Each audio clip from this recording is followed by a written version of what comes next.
The Kalen DeBoer Show is brought to you by Coke Zero Sugar. Tackle game day with a great taste of Coke Zero Sugar. Is it the best Coke ever? Try and decide. Ford. The Ford F-150 helps make your game day traditions bigger and better, season after season. Jaylen DeBoer. DeBoer is a home run guy. This is the guy Greg Byrne needs to go after. Kalen DeBoer in Alabama are on fire. Just absolutely on fire. Bama getting a great one. They're getting a guy who's just flat won everywhere he's been. He has a system in place, but with Alabama, the SEC, recruiting, everything he's going to have at his disposal. That's going to be a problem for a long time for a lot of folks. Welcome, everybody, to our second edition of the Kalen DeBoer Show presented by Truckworks, our first in studio and first after a ball game. And, Coach, congratulations on your first win as head coach of the Crimson Tide. Didn't mean to leave you hanging there. 63-0, the final. I won't say no doubt from the beginning, but your team really did take control from the start. Yeah, it was great. We emphasized starting fast and some takeaways and punching it in when you had good field position. I was really proud of our team to where we just came out and did what we needed to do to get a good jump and get that momentum, get the crowd into it, and really proud of a lot of different guys that went out there and made plays. A lot of new faces on both sides of the ball, both young and old. Really cool to see these guys go out and enjoy the night and get a lot of players out on the football field. I'm sorry that the walk, your first with your team down the Walk of Champions, wasn't what it will be later on, Coach, and what it would have been otherwise without rain falling about 3 hours from kick at 4-Star Radio pregame inside as well. But other than that, man, a pretty special first day as head coach. Yeah, no doubt. And even the walk was amazing. Appreciate everyone who was out there in the rain, being there a part of it. And our guys know that that's a special time. Really kind of sets the tone and gets their minds thinking about what that energy is going to be like in the stadium. And just all the stuff around the stadium and the fans. Can't say enough about what it felt like in there. Something I know it was a lot of fun for our guys to be a part of. I talked to you pregame. Your guys were ready to play. You were ready to see your team play. And it seemed like they were able to lock in and be very businesslike as they were approaching the stadium and starting this ball game, obviously. You could feel it last night, the focus. You could see it this morning and this afternoon just in the walkthroughs and the things that we do, both sides of the ball coming together. You could, in the locker room, just, guys really, really excitable, both players and staff. And we took the field. You do worry sometimes about that energy and the emotional piece, but I thought we really honed in on and took advantage of it and approached it the right way and used it to our advantage. Let's talk about the game a little bit, and in that first half in particular. Questions from many in the preseason about what your defense would look like, and Keon Sabb showed that it'll be a defense that can take the football away as he got a couple of picks early. Yeah, he was. He's just a really savvy guy out there, has a good feel of what we're trying to do, and it showed up with a couple interceptions being, really anticipating. And one of them, it looked like he was even there well before the ball really, was thrown. And so a lot of trust. That's what playing defense is all about, is knowing where your help's at, knowing where you need to be, and guys trusting each other. And I think that first one especially was a big part of that. The second one, when any time a team's moving down the field and you can keep them from putting those points on the board, even if it's a field goal, and then flip the field like he did with the run after the interception. Those are just so huge. And Keon, I'm really happy for him because he's came in with the right mindset. The guys just really, have grown. He's grown on them and adapted so quickly, and it was fun to see him have the success he had tonight. So the defense gets tested. I'm not sure I've seen a 22-play drive before that didn't end in something, but 22 plays on their final drive of the first half, Coach, and the defense turns them away, really, really allowed you to put that thing away late in the half. I didn't realize it was that many drives until you just said that, but I did look at the time of possession and knew that there had to be a lot of snaps that were being played. And, I think that the thing about playing defense is making people earn it. And that was a great example of just making people earn it. And if, yes, you want to get off the field. You'd love to have a 3 and out. And when there's third down opportunities, fourth down opportunities, let's get off now. And we'll learn. We'll figure out those things that we could have done better when those times came up. But, just the grit and just not giving in. I love that about what they did there. And they made Western Kentucky earn everything they had. And sooner or later, there's a time where you get a chance to get off the field, and they did that. In the big play explosiveness of your offense, most notably for me, right after you stop them on 22 plays, it only takes you 2 to put it in the end zone, and any hope they had, you could tell, kind of went, any of their will was kind of taken away at that point. Yeah, that's what, great teams do. And I'm not saying that that's where we're at yet, but, it's a great sign to see the offense take advantage of the things the defense does and vice versa. And that was a big part of what I was happy with tonight, where both sides got their opportunities and fed off of the great play of the other side of the ball. And that's what team football is all about. All right, Coach, as we head to break, we're first going to take a look at some of those first half highlights, again, on the Kalen DeBoer Show, presented by Truckworks. They'll fire, and it's going to be picked off. Intercepted. Quarterback Keith Milroe. Touchdown, Alabama. Gets the snap. Steps, looks, fires. Picked off again. Sam again. Now he will look, fire, catches made. Into the end zone. Milroe with time. Looking, firing. 20, 10. Touchdown, Alabama. Fires across the middle. Catches made. Williams. 2 catches. 2 touchdowns. Coach, 42-0 at halftime. Curious what the message was at the break to your football team and your thoughts for what we saw in those first 30 minutes. Yeah, we got in the locker room, and I love the mindset of our guys. I talked about how they just, not settling for being mediocre, and I didn't even have to say it. They're talking about how it's 0-0 at that time, and we got to go out there and be our best. And every snap, we continue to get better. I think there was a lot of things that we knew in the first half we still could clean up, whether it was some penalties, holding calls that we had against us that slowed us up a little bit. Yeah, we might have overcome a couple of them, but those are things that we just need to keep working on, some procedure type things, communication in all areas, and I thought the guys really honed in on that, and we did a better job in the second half. And so, adjustment-wise, it was maybe, just understanding that we have an opportunity to do better with our execution than what we did. And one thing that's interesting, the tablets on the sideline.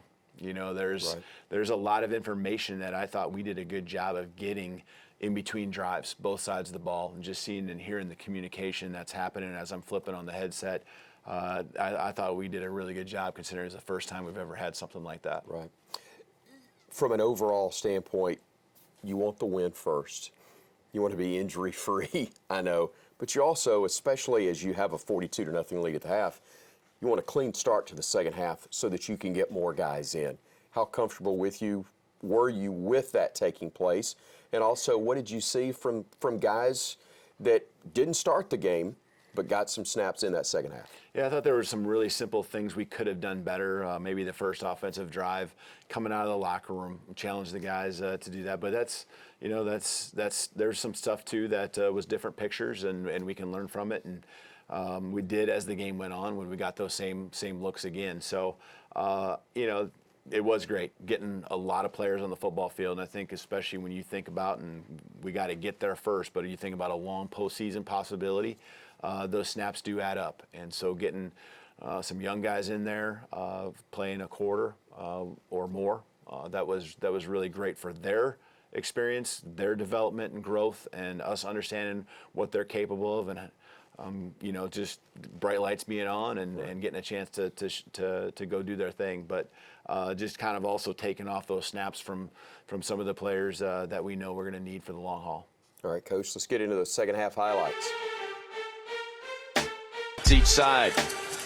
Milroe keeps it himself. Milroe inside the 10. Milroe dives. Did he get in? He did.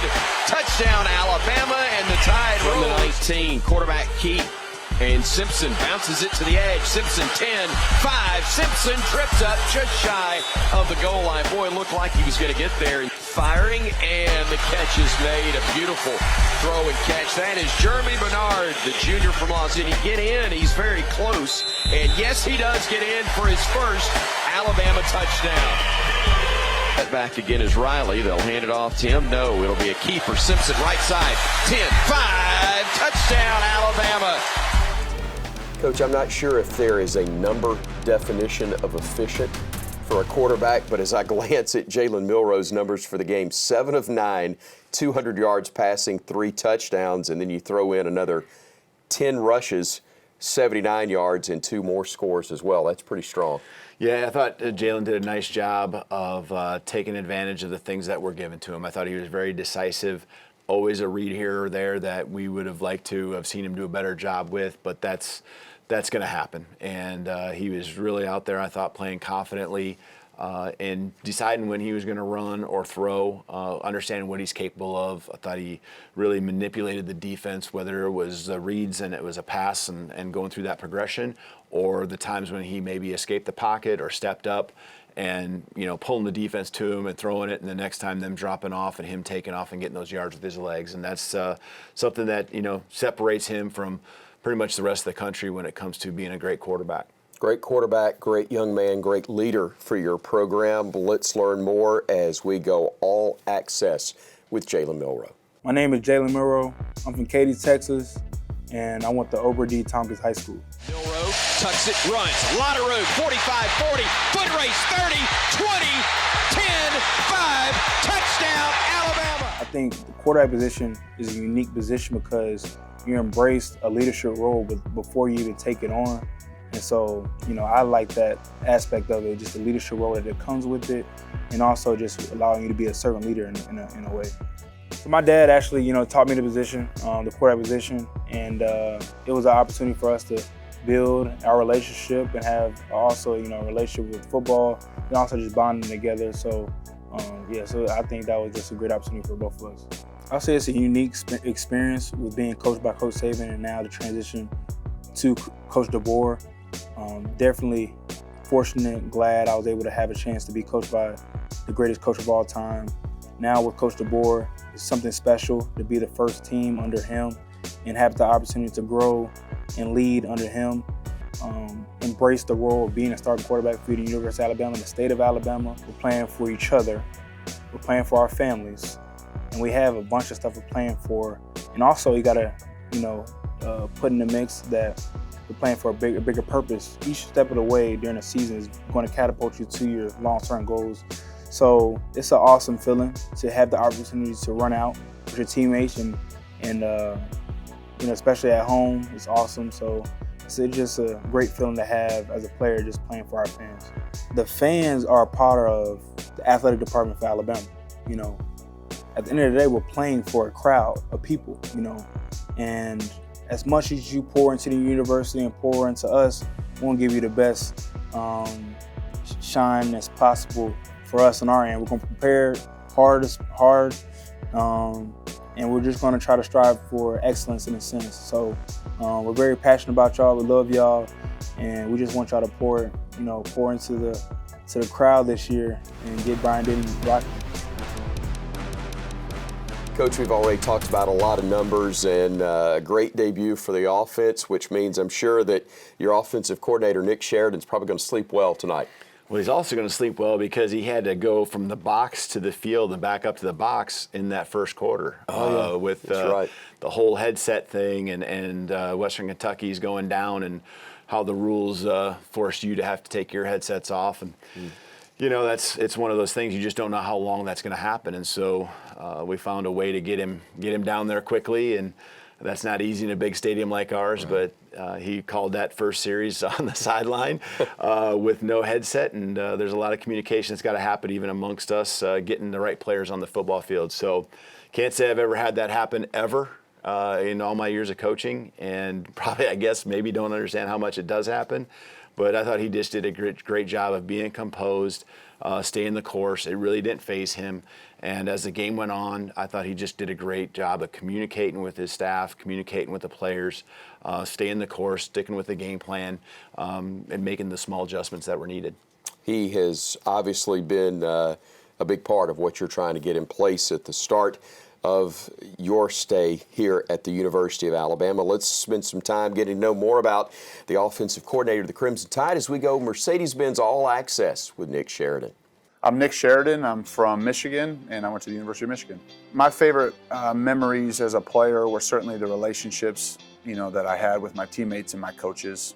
I think that's, as you get older, that's what you look back most fondly on, was the relationships that you built and the friendships that are still strong to this day. I chose to play football. Certainly, growing up as a coach's kid, football's been in our household as long as I can remember, and so I don't know if I had much of a choice. It was just something that, my older brother played, and when you're a younger brother, you want to do everything that he's doing, and so my dad being a coach, my older brother playing, it was very natural and very easy for me to get involved in the sport. I think certainly, my decision to become a coach was certainly impacted by my dad, and not his influence as much as me wanting to be just like him. Become the type of coach that he became. I certainly had goals and aspirations to be exactly like him. My family's amazing. My wife is Sarah. We have 3 beautiful children, Bo, Sloan, and Heath. And I'm extremely blessed and thankful, and I love them very, very much. I think the challenges of being a coach, you need somebody like my wife, Sarah, to be there to support you, to do an incredible job with our children. And, she's been a complete angel to me in my life and does an amazing job supporting me on my dreams and the journey that we've been on together. And she's an incredible mother. And I just, feel so thankful and blessed that she's my wife and that we found each other and that we're raising our family together. I think my message to the fans was just how thankful and appreciative we are that we're at a place that has such passion for the sport of football and the University of Alabama. And we're lucky to have you. And we love the support, we love the passion, we love the energy. We know, it's going to be rocking in Bryant-Denny, and we just can't wait. And we're just so thankful for you. You guys have been amazing. I know our players are so thankful to have such a supportive fan base and a group of people that are right behind them. And we feel that, and we can't wait for the fall. Coach, exciting. It's our first time to get to see you teaching on the video board as we go with our CBNS play of the game. Yeah, it's 3rd and 13, so not the situation we want to be in, but it was an exciting play, and it was the first touchdown, I think even the first catch for Ryan Williams. So, wanted to talk a little bit about what we saw, and you can see right off the bat we got a lot of players right up here on the line of scrimmage, and we got, as you can see, 5 or 6 to block, and they got 6 coming, and sorting it out is not as easy as it looks. But I thought communication, first of all, starting with Jaylen, making sure everyone's on the same page. You can see communication going on up front here with the offensive line, both Parker and Book doing a great job. And love what we're doing here. Eyes by their tailback. Everyone's on the same page. They've showed it, and they bluffed, backed out of there, and really played coverage. And when we're running a vertical concept like you're seeing here, the quarterback's got to go through his progression.